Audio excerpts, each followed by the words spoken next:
எல்லாருக்கும் வணக்கம். Root and remedy சேனலுக்கு உங்களை வரவேற்கிறேன். சித்தர்கள் தூங்கறதுக்கு கூட ஒரு முறையை சொல்லி வச்சிருந்தாங்களாம். என்ன மாதிரி அப்படின்னு பாத்தீங்கன்னா, அந்த சித்தர்கள் சொன்னது விஞ்ஞான ரீதியா கரெக்டா அப்படின்னா நிச்சயமா கரெக்டா. என்ன அப்படின்னு பாத்தீங்கன்னா, வடக்கு திசையிலிருந்து வர காத்து மோதும் போல, அதாவது வடக்கு நோக்கி நம்ம படுக்கிறச்சே என்ன ஆகுனாக்கா நம்மளுடைய பிராண சக்தியை அது குறைக்குது.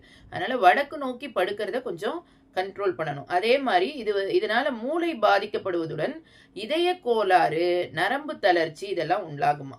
மல்லாந்து கால்களையும் கைகளையும் அகட்டி வைத்துக் கொண்டு தூங்கவே கூடாதாம். இதனால என்ன ஆகும் அப்படின்னு பாத்தீங்கன்னா, தேவையான ஆக்சிஜன் நமக்கு கிடைக்காம போகுமா. அதே மாதிரி குப்புறப்படுத்த கூட தூங்கக்கூடாது.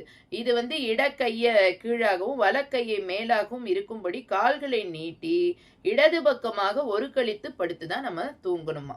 இதனால வலது மூக்கில் சுவாசம் சூரிய கலையில் ஓடும். இதில் 8 அங்குலம் மட்டுமே சுவாசம் வெளியே செல்வதால் நீண்ட ஆயுள் கிடைக்குமா.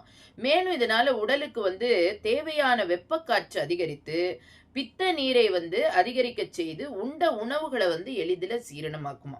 இதயத்திற்கு சீரான பிராண வாயு கிடைக்குமா.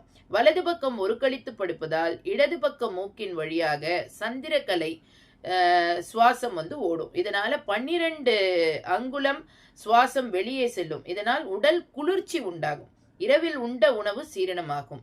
புளித்த போய் விஷமாக நேரிடும்.